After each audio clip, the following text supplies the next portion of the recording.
오늘 말씀 사도행전 5장 23절에서 26절까지의 말씀입니다. 사도행전 5장 23절에서 26절까지의 말씀입니다. 23절 읽겠습니다. 이르되 우리가 보니 옥은 든든하게 잠기고 지키는 사람들이 문에 서 있으되 문을 열고 본즉 그 안에는 한 사람도 없더이다 하니 성전 맡은 자와 제사장들이 이 말을 듣고 의혹하여 이 일에 어찌될까 하더니 사람이 와서 알리되 보소서 옥에 가두었던 사람들이 성전에 서서 백성을 가르치더이다 하니 같이 읽겠습니다. 성전 맡은 자가 부하들과 같이 가서 그들을 잡아왔으나 강제로 못함은 백성들이 돌로 칠까 두려워함이더라. 아멘. 하나님, 우리가 날마다 주님의 뜻에 순종하기를 원합니다. 옥문을 열어주신 그 하나님의 그 놀라우신 은혜, 그리고 담대히 성전에서 하나님의 말씀, 그 생명의 말씀을 증거했던 이 사도들의 삶과 같이 우리도 주님의 그 말씀을 증거하는 삶 살아가게 하여 주시옵소서. 예수 그리스도의 이름으로 기도드립니다. 아멘.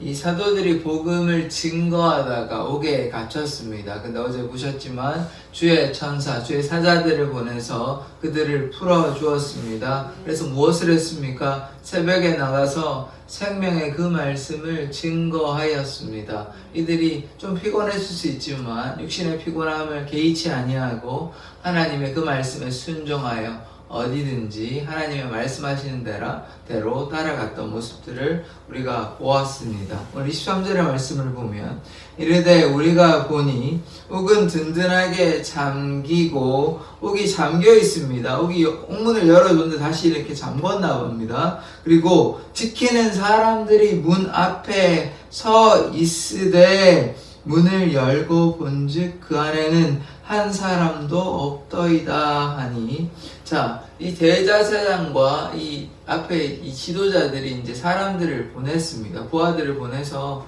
왜 보냈냐면 그 사도들, 잡혀있는 사도들을 데리고 오라고 그렇게 보냈는데 가보니까 문이 잠겨 있습니다. 문이 잠겨 있고 거기 간수도 그 앞에 있습니다. 그러면 우리가 무엇을 생각해야 되냐면 이 간수들은 잤거나 졸았거나 아니면 뭐 그 간수들은 전혀 이것을 깨닫지 못했다는 것이죠. 그러니까 주의 천사가 왔는데 하나님의 역사가 이들에게는 전혀 보이지 않았고 들리지도 않았고 아무런 일이 일어나지 않은 것처럼 그렇게 나타났는데 분명히 어떻습니까? 사도들은 문을 열고 그렇게 나오게 된 것이죠. 이거는 무엇이냐면 과학적으로 설명할 수 없는 하나님의 초자연적인 역사가 나타났다고 밖에 볼 수가 없는 것이죠. 왜냐하면 문이 잠겨 있고 간수들도 그 앞에 있으니까 간수들이 이 말씀에 나와 있지 않지만 만약에 간수들이 이것을 깨달았다면 밤이라든 새벽이라든 가서 지금 이 사람 아무도 없고 무슨 일이 생겨났습니다라고 보고할 것 아닙니까? 그런 말씀들이 여기 없는 걸로 봐서는 아마 추측한데 어떤 일이 있었냐? 주의 천사가 몰래, 이 간수들을 몰래 이 사람들을 데리고 갔다. 이렇게 우리가 볼 수 있는 것이죠. 그래서 하나님의 그 놀라운 역사가 지금 이 제자들에게, 예수님의 그 제자들에게 나타난 장면들을 볼 수가 있는 것입니다. 그런데 그 안에 가보니까 아무도 없는 것이에요. 간수들밖에 없는 것입니다. 왜냐하면 주의 사자가 몰래 하나님의 그 초자연적인 역사로 사도들을 빼내어 주었기 때문입니다. 그래서 우리가 어떻게 해야 됩니까?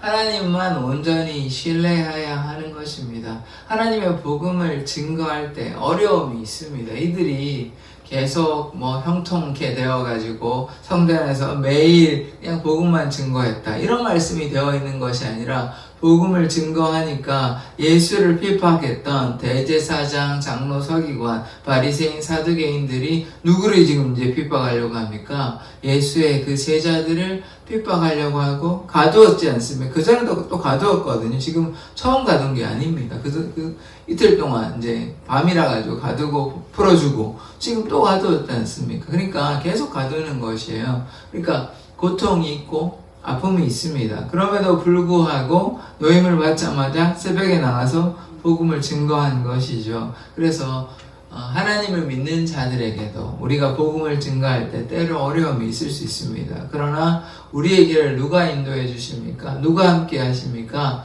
예수 그리스도께서 함께 하시고 돌보시기 때문에 우리가 어려움을 만난다고 해서 좌절하는 것이 아니라 하나님의 뜻을 온전히 신뢰하며 믿음으로 나아가야 합니다. 그러할 때 어떤 일이 나타납니까?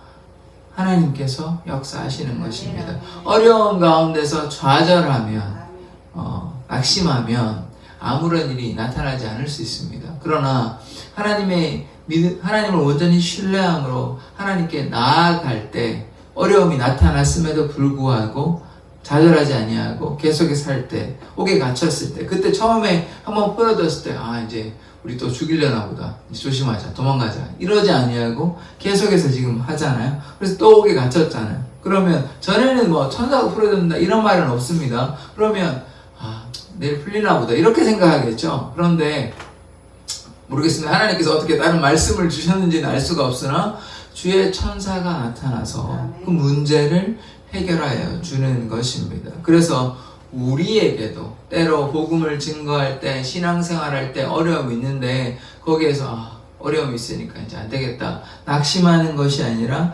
계속해서 나아갈 때 하나님께서 우리의 어려움들을 해결하여 주시는 것입니다. 그래서 하나님께서 함께 하신다라는 사실에 우리는 기억하여야 하는 것이죠. 24절 말씀을 보겠습니다. 성전 맡은 자와 제사장들이 이 말을 듣고 의심했다는 거죠. 이 일이 어찌 될까 하더니, 이 지금 믿을 수가 없는 상황인 것이죠. 이 유대의 지도자들은 이 사람들을 분명히 감옥에 갇혔으니까 이 초자연적인 현상에 대해서 좀 잘 안 믿으려고 하는 경향이 있다 보니까 어떻게 이 제자들이 무슨 권세로 이렇게 나왔을까 생각하지 않았을 것 아닙니까? 그래서 의심하고 이것을 어떻게 해야 되는지 전전긍긍하는 것입니다. 노심초사하는 것이에요. 이거 지금 제자들 가다 놓았는데 갑자기 없다고 얘기하니까, 없다고 보고하니까, 아무도 없다라고 얘기하니까 이 일을 어떻게 처리해야 되나 고민하고 있는 장면입니다. 이어서 보시겠습니다. 25절 사람이 와서 알리되 보소서 옥에 가두었던 사람들이 성전에 서서 지금 뭐하고 있습니까? 백성을 가르치더이다. 다른 사람이 와서 알립니다. 뭐라고 얘기하냐면 옥에 가두었던 사람들이 어디서 뭘 하냐면 성전에서 백성을 가르칩니다. 새벽에 나오자마자 이 사도들이 무엇을 했습니까? 백성을 가르쳤습니다. 성전에서 백성을 가르친 것이죠. 그래서 이 제자들은 더 이상 산해드린 공의 사람들, 예수님을 십자가에 못 박은 사람들을 두려워하지 않습니다. 옥에 풀리자마자 복음을 담대히 증거하는 것입니다. 우리가 이렇게 세상을 두려워하지 아니하고, 제가 로마에 박해도 말씀을 드렸고 우리나라에서도 선주교 신자들도 있고요, 그 기독교 개신교 신자들도 박해를 받고 죽은, 선교사들도 그랬고 목사님도 죽은 사람도 있고 일반 신자도 죽은, 정확한 제가 통계는 모르겠는데 많은 사람들이 죽은 것, 한두 명 죽은 게 아니고 꽤 많은 사람들이 죽었습니다. 그러니까 제가 지금 무슨 얘기를 하냐면 하나님을 믿으니까, 하나님을 신뢰하니까 하나님을 두려워하고 세상을 두려워하지 아니하고 복음을 담대히 증거했던 이 사도들의 모습, 사도들이 어떻게 되었다고요? 나중에 다 순교당합니다. 그래서 하나님을 온전히 신뢰하니까 이들이 생명까지도 내어놓았던 것이거든요. 도망갈 수 있습니다. 어디 도망가면 복음 증거하지 않고 그냥 살 수 있어요. 그런데 지금 그렇게 하면 누구를 배반하는 것입니까? 예수님을 배반하는 것이죠. 그런데 제자들은 그렇게 살지 않았습니다. 그냥 육신의 삶을 쫓아서 한 것이 아니라 자신의 모든 삶을 넣어놓고 예수님만 따라갔습니다.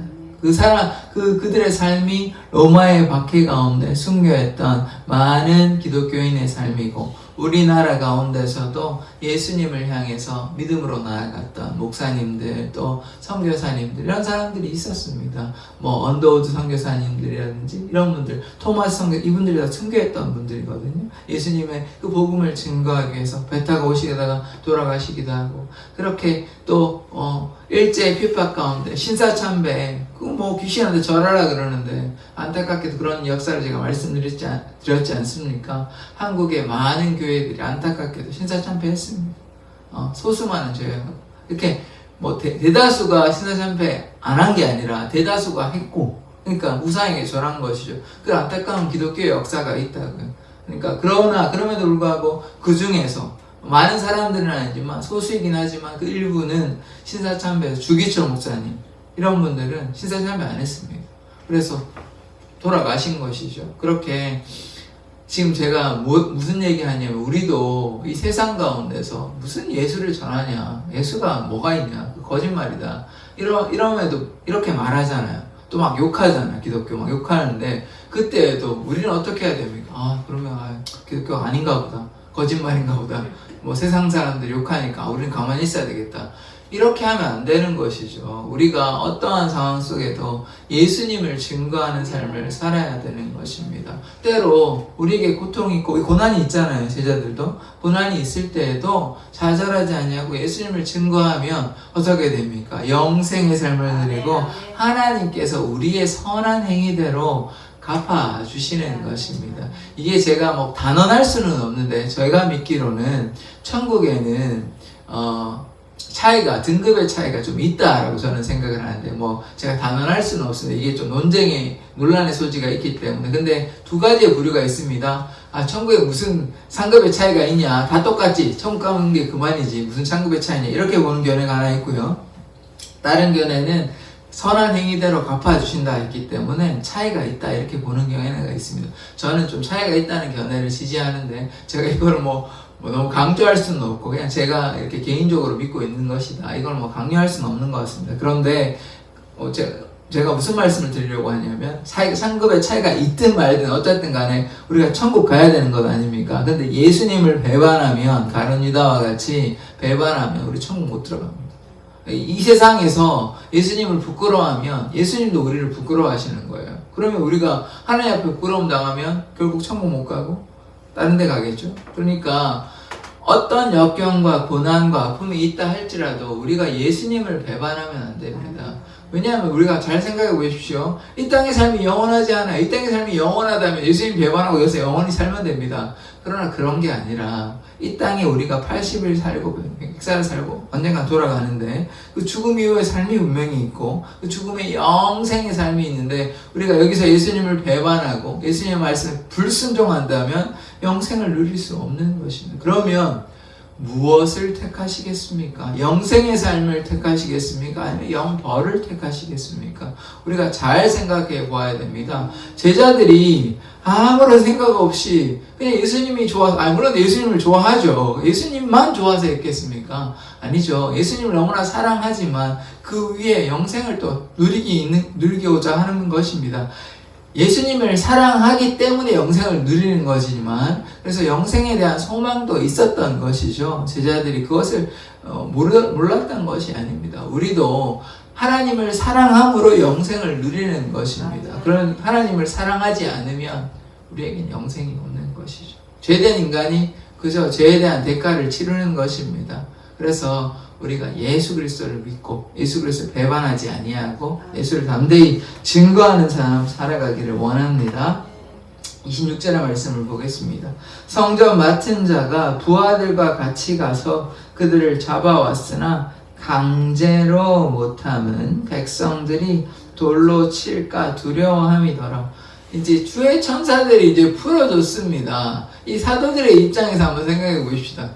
또 잡혀갑니다. 또 신문하러 데려갑니다. 그러니까 조금 답답한 상황이 생길 수 있습니다. 근데 이제 뒤에 나오는 말씀은 이걸 당연히 여긴다, 합당하게 여긴다 이런 말씀이 나중에 나오거든요. 그러니까 제자들이 얼마나 변화된 삶을 살고 있습니까? 도망가거나 부인하거나 두려워하지 않습니다. 잡혀가면 또 잡혀가는 거지. 그러니까 이게 무슨 말씀을 하는 거냐면 더 이상 이들의 삶의 주인이 자기 자신이 아니란 얘기입니다. 그러면 이 제자들의 삶이 우리의 삶이 되어야 되는 거잖아요. 그런데 우리는 어떠합니까? 우리가 여전히 내 삶의 주인이 나니까 이 정도만 하면 되지, 내가 이 정도 했으면 되지, 뭘 또 더 시키나, 이렇게 우리가 생각할 때가 있거든요. 그러니까 저도 뭐 예전에 이 정도 했으면 됐지 라고 생각할 때가 있었습니다. 그러나 하나님께 순종은 완전한 순종이어야 됩니다. 우리가 생각하기에, 내가 생각하기에 한 이 정도 했으니까 이 정도면 충분하지 않냐. 제자들도 좀 보십시오. 한 번 잡혀갔죠. 신문 당했죠. 또 그때도 어깨 잡혔지 않습니까? 또 풀어주고 또 하고, 지금 이렇게 했는데 주의 천사가 풀어줬으면 이제 날마다 형통하니라, 주의 복음을 날마다 증거하니라, 이러면 너무 좋지만 또 어떻게 합니까? 또 잡으러 오는 것입니다. 그래서 우리가 하나님을 믿는다고 해서 모든 것이 만사 형통이 되는 것은 아닙니다. 만사 형통은 그냥 인간적인 생각일 수 있어요. 우리의 형통함은 예수 그리스도로 말미암아 구원 얻는다, 이것이 가장 중요한 것입니다. 그래서 우리 기준을 어디에 삼아야 되냐, 이것을 봐야 하는 것이죠. 그래서 때로 이렇게 고난이 있고 우리의 뜻대로 안 될 수가 있고, 그럴 때 우리가 좌절하는 것이 아니라 우리가 요만큼 내가 이만큼 했으니까 뭐 주일날 예배하면 됐지, 수요일 예배 나오면 됐지, 무슨 새벽 기도야, 이렇게 생각할 수 있잖아요. 뭐 그리고 새벽 기도 했으면 됐지, 뭐 다른 예배 또 해야 되냐. 물론 제가 지금 무조건 다 매일 새벽 기도 나와라, 이렇게 말씀드리는 것이 아니라 우리의 마음의 태도를 얘기하는 것입니다. 내가 헌금 이 정도 했으면 됐지, 내가 전도 이만큼 했으면 됐지, 내가 기도를 뭐 1시간 했으면 됐지, 뭘 더 해야 되냐, 이렇게 자기만의 어떤 기준을 세워가지고 요만큼만 하려고 하잖아요. 그런데 그러면 되는 것이 아니라 하나님께서 원하는 것들을 우리가 이루어 드려야 되는 것이죠. 그러니까 우리의 기준을 삼아서는 되는 것이 아닙니다. 하나님께서 나에게 무엇을 요구하시는가 라는 걸 생각해야 되는 것이죠. 어떻게 하면 하나님을 기쁘시게 할 수 있는가. 왜냐하면 우리의 삶의 주인이 우리가 아니라, 내가 아니라 하나님께서 우리의 삶의 주인이시라면 우리가 어떻게 해야 되는 것입니까? 그러나 오해하지 마십시오. 하나님께서 막 강제하지는 않으십니다. 너 왜 이렇게 했어? 막 너 더 해야지. 막 너 20시간 기도해. 막 이러지는 않으십니다. 제가 그럼 이 얘기를 왜 하냐? 하나님을 사랑한다면 우리가 사랑의 표시를 해야 될 것 아닙니까? 감사의 표시를 해야 되는 것 아닙니까? 우리가 뭐 하나님께 뭐 돈을 드리겠습니까? 뭘 드리겠습니까? 우리의 삶을 드려야 되는 것이죠. 하나님께서 우리가 돈 많이 하나님 드린다고 하나님 기뻐하시는 거 아닙니다. 하나님 오해하시면 안 돼요. 과부의 2랩돈을 기뻐하시는 것이, 그거 해봐야 뭐 몇천 원 안 될 겁니다. 2천, 3천 정도밖에 안 될, 지금의 합의 아니라면 그러면 뭐 몇천 원 헌금 내는 게 이게 귀한 거냐고요? 아니잖아요. 그냥 돈의 액수의 가치로만 보면 뭐가 귀합니까? 과부의 그 마음, 과부의 그 마음을 보는 것이에요. 우리가 어떻게 뭐 많은 돈을, 그게 중요한 게 아니라 우리의 마음을 얼마나 하나님 앞에 내어놓냐. 이 사도들이 그러한 마음 아닙니까? 자기의 마음을 다해 하나님을 사랑하고 있다고요. 자기의 온 삶을 다해 하나님을 사랑하고 있다고요. 그러면 우리는 어떻게 살아야 됩니까? 우리는 이제 온 마음을 다해서, 우리의 온 삶을 다해 주님을 사랑해야 합니다. 그것이 마땅한 것이에요. 왜냐하면 예수 그리스도께서 우리를 위해서, 하나님께서 우리를 위해서 십자가에 달려 돌아가셨잖아요. 십자가의 그 사랑을 정말로 진실하게 깨닫는다면 우리가 하나님 앞에 나아가지 아니할 수 없습니다. 그 사랑 때문에 우리가 새벽에도 예배하고 하나님의 말씀을 사랑하고 전도하고 하는 것 아닙니까? 하나님이 살아계시지 않는다면, 예수 그리스도께서 우리를 위해 십자가에 달려 돌아가시지 않았다면 이 제자들이 왜 이렇게 예수님을 향해서 열심으로 살았겠습니까? 왜 주기철 목사님이 자신의 생명을 들여서 예수를 증거하고자 했겠습니까? 왜 신사참배를 부인하고 우상숭배하지 않았겠습니까? 우리에게 무엇을 얘기하는 것입니까? 우리도 예수님 부인하지 아니하고 배반하지 아니하고 살아도 주를 위해 살고 죽어도 주를 위해 사는 삶 살기를 원합니다. 기도하겠습니다.